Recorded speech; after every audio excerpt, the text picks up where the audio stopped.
Dude, what? Just puts all the corpses and just stacks it on top of itself? Disrespecting these ants, That's bro. crazy. Hey everyone, the traumatizing reality of being an ant. Have you guys seen it? Because we haven't. All right, let's jump into it.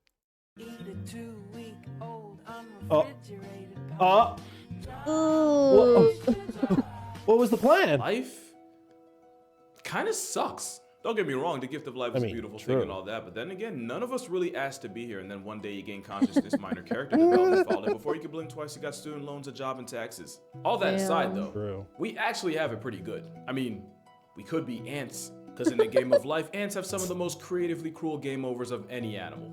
To be fair, ants do have a lot going for them. They take the whole strength in numbers thing and put it on steroids, resulting in a eusocial insect able to weaponize its community to take down threats hundreds of times its size, like an angry Twitter mob. The all-for-one mentality of ants have managed to stay in the game for well over 100 million years, with today over 12,000 flavors of them seasoning virtually every part of the earth that isn't Antarctica. I mean, there's just the problem so many with being so ancient is that your neighbors have had that much time to evolve around your existence, which often involves using the ants' own habits and traits against them. And trust me, you're gonna see just how ridiculous some animals got with it. Plenty of animals' grocery lists have ants on it. It'd be virtually impossible to list all of them, but here are some of the most memorable for us and traumatizing for the ants. For example, this is an ant graveyard, and most ants don't find out till it's too late. Wait, that's because the ant line is the equivalent of a Call of Duty camper that digs a funnel-shaped crater in the sand and then hides in the center of it, completely invisible to the rest of the world. All it takes is one ant to step into the death trap to get sent sliding into the center.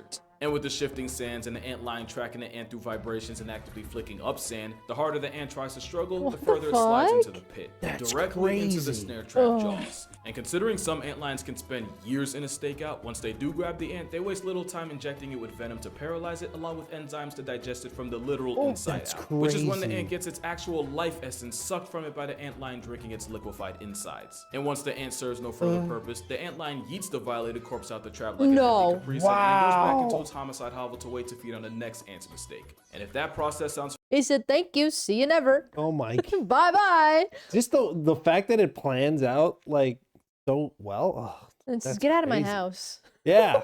Just like, get the fuck out of here.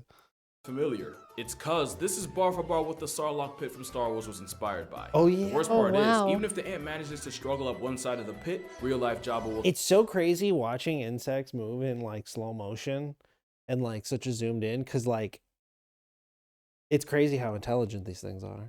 Throw up sand from the center, causing the sand around it to collapse, along with the meal prepped ant with it. A camping tremor isn't the ant's only paralysis. A Canthaspis patax is an assassin bug that also murks anything ant for a living. Like the ant line, that involves administering tissue melting toxins and then slurping the life out of it. They don't just toss out the used and abused ant carcass when they're done. The nymph gathers the soul evacuated bodies of its victims and then wears it like a jacket. This corpse coat helps the assassin bug carry on its ant onslaught while camouflaging it so it too doesn't get put on a t-shirt. Dude, what? Just puts all the corpses and just stacks it on top of itself? Disrespecting these ants, That's crazy. This is the first example of what I said about animals using the ant's habits against them. The spiders that the nymph normally would have to worry about also don't want smoke with an angry ant mafia. So scientists believe that cosplaying as an ant army keeps the underage assassin bug alive long enough to reach its adult form. Dude, are you kidding me? So it wears the bodies to make other insects think it's like a swarm of ants? Wow. That's really smart. It's kind of dumb. It's just a ball of ants on your back. It must work. Yeah, I mean, They don't need a carcass scarf to survive. But it also means that an ant's entire existence can really come down to being a part of some assassin's ensemble. I only listed 2. It gets so much worse. Forward flies are one of the biggest obstacles to an ant's pursuit of happiness, to the point where the United States tried to weaponize the flies against them. The nightmare starts when a forward fly, which can be easily mistaken for a fruit fly, penetrates the thorax of the ant and then leaves behind an egg, and then just takes off like only a destructive deadbeat can. Leaves behind this doesn't an kill egg? the ant, but the events that follow make it wish it did. Because once the egg hatches, it migrates to the ant's head where it begins eating it from the inside. Stop it right the the victimized fuck ant is now. alive for all this, but seemingly goes into a catatonic state. After a couple weeks, we're basically talking about a zombie ant getting its vessel carjacked by the fly larva. That's not hyperbole. The larva devours the ant's brain in its last chance of free will and then forces the self-imprisoned ant to just wander around aimlessly. Eventually, the larva manages to guide the ant to its ideal nursery grounds, that being some leaf litter or a crack in the soil. And in its final act, and after weeks of pretty much being locked in the sunken place, the ant's head literally literally divorces the rest of its body as the fountain fly larva spits out enzymes that destroy the very membranes keeping the head and body together. It spends a little more time using the disembodied head as a crib before it pupates and crawls out the long It survives? mouth. It's a fate that would What the fuck? It survived? I thought that the bugs just used that to kill them. No, it used the ant to find a breeding ground, and then when it's ready to go, it fucking bursts out of their heads, dude.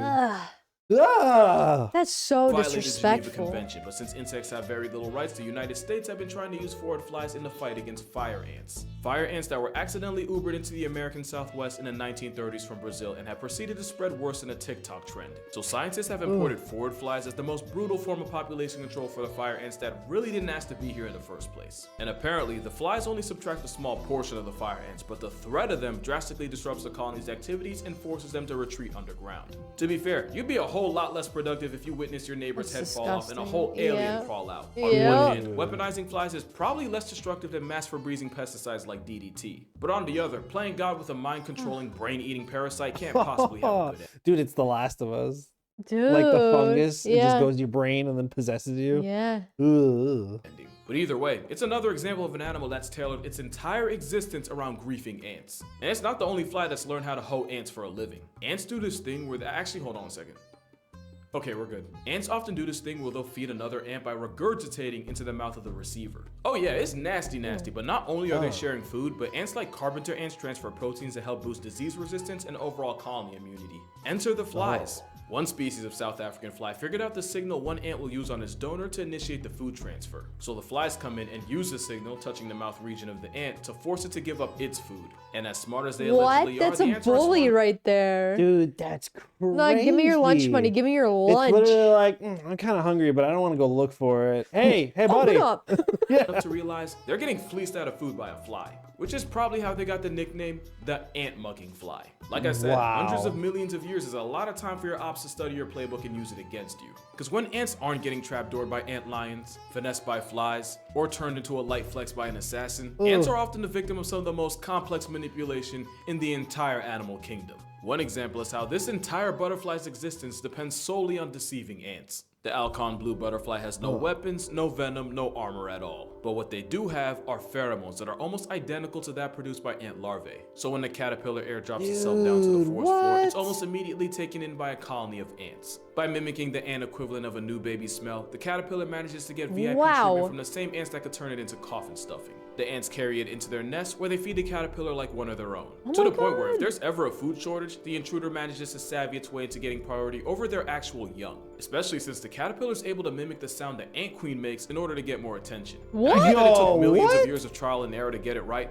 that is some wild commitment. The Alcon maintains the fraud for 2 years until one day it pupates and flies out the ant nursery with the ants unaware of just how hard they got played. This game plan works out so well for the butterfly that even it just flies away. Does it eat them all? No, it just flies away. What was the point? To get grown up enough to fly away. Just to be taken care of? That's how its cycle of life works. It's like take care of me, and then like bye. Thanks for all the food. This shit's crazy. One of the slowest animals on Earth takes a cue from them and pulls a fast one on ants. Ants love eating snail slime.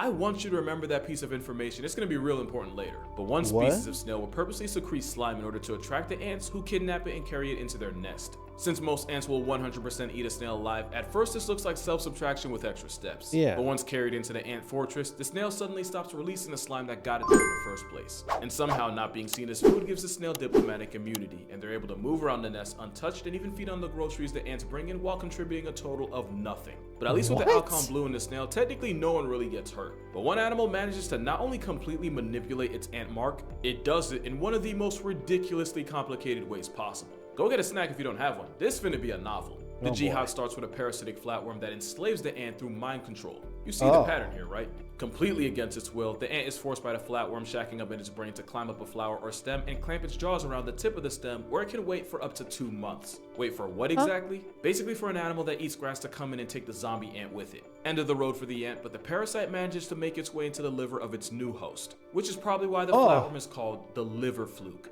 And if you think getting lodged inside a cow's liver is a dead end, then you must not have believed me when I told you how needlessly complicated this stuff gets. While feeding on whatever cow, sheep, or rabbit unintentionally murked the ant, the fluke lays eggs that then get deuced out by the same host. Those eggs don't get to hatch until a snail comes along and eats the droppings, along with the eggs in them.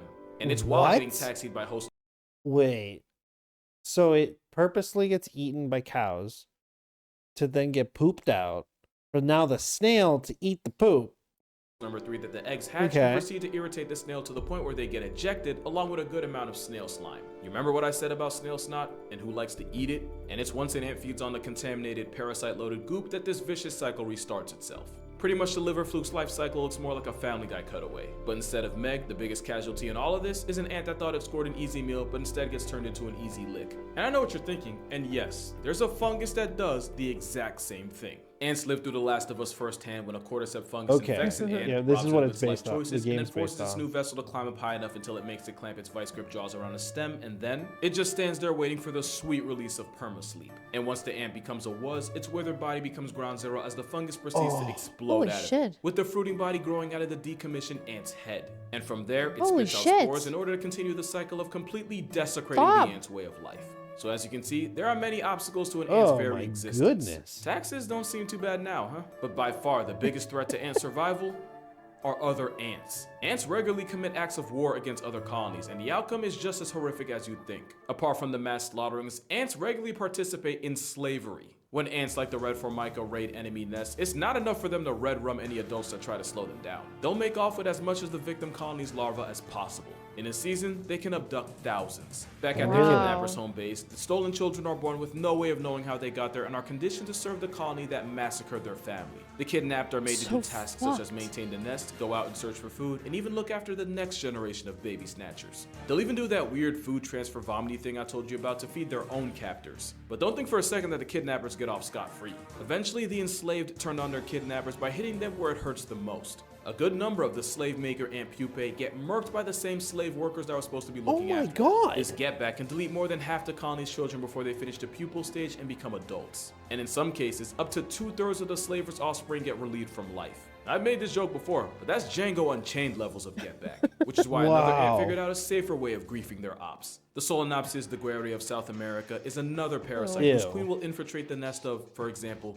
red fire ants. And instead of immediately turning the queen into a hashtag, the parasite instead steals the food intended for her, which pretty much kills the actual queen slowly. And while that's happening, the parasite queen starts spawning eggs, which the workers unknowingly take care of. And once her children are developed and ready, they fly off like a virus to infect even more colonies. The Solenopsis is such a menace that, just like with forward flies, this parasite has been used to nerf the red fire ants that have become invasive in some places. And at this point, it's pretty clear that the ant's entire purpose is to serve the colony and by extension the queen. This means that some ants have essentially sold their souls for the ant kingdom's best interests. Soldier ants are so geared for war and nothing else that they physically can't feed themselves, and without worker ants to mama bird them, they'd starve. The cephalotes spent evolution points on a head wide enough to block entrances to their nest from intruders. Pretty dope until you realize their entire life's purpose comes down to just being a living door. All this to protect the queen who would 100% throw her colony under the bus if it benefits her. That's not speaking hypothetically either. Queen ants have been known to backdoor their own colony. Many ant colonies have more than one queen, which on paper should be a good thing since more queens means more workers means better chance for the colony to prosper. The problem is the small but very real chance that the workers turn on the extra queens and take them out of power.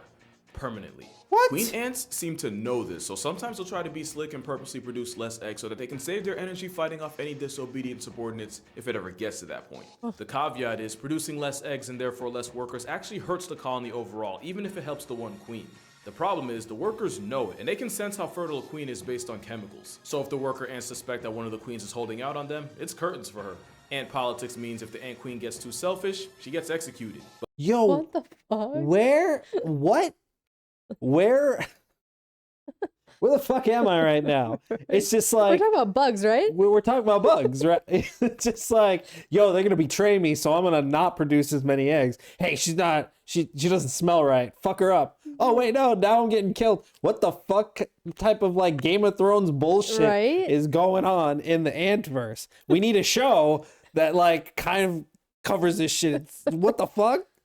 But become too much of a team player with other queens in power, and the queen ant becomes completely defenseless in the case of a mutant, since the process of making so many eggs means she doesn't have any energy left to defend herself. But no ant pays a higher price for being a team player than a species found in Southeast Asia. These ants don't have huge mandibles or stingers, but when their colony is under attack, then you see exactly why they were named Solenopsis explodens. They have huge glands under their abdomen, and as a last resort, they'll force the glands to burst and cause themselves to explode. This act of self-subtraction coats the enemy in this toxic, sticky, glue-like gunk that traps the attackers while also poisoning them. The ants kamikaze themselves, but they do it for the good of the colony.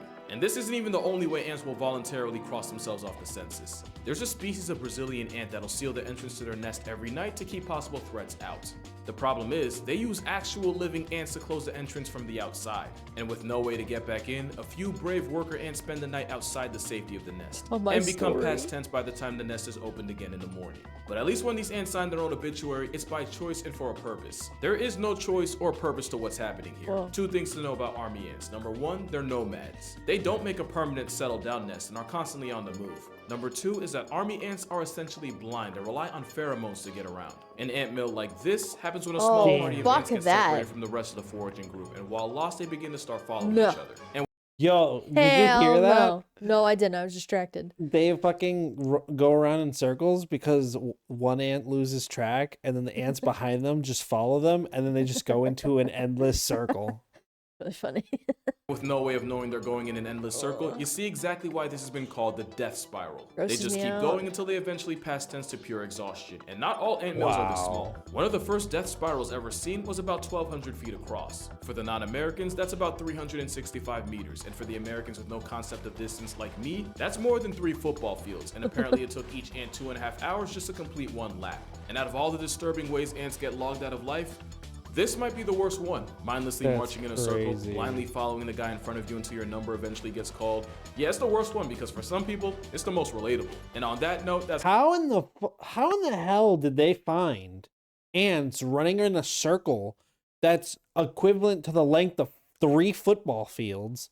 Like, how do you do that? Like, where? In a forest? In like a concrete park, or like parking lot or something? Like, how do you measure that? I don't know. That's crazy. That was so many ants. For this video, make sure you go outside and do something you wouldn't normally do. Break out of the rut any chance you can. Because the thing about a death spiral is, you may not realize you're in it until it's too late. See you on the next one.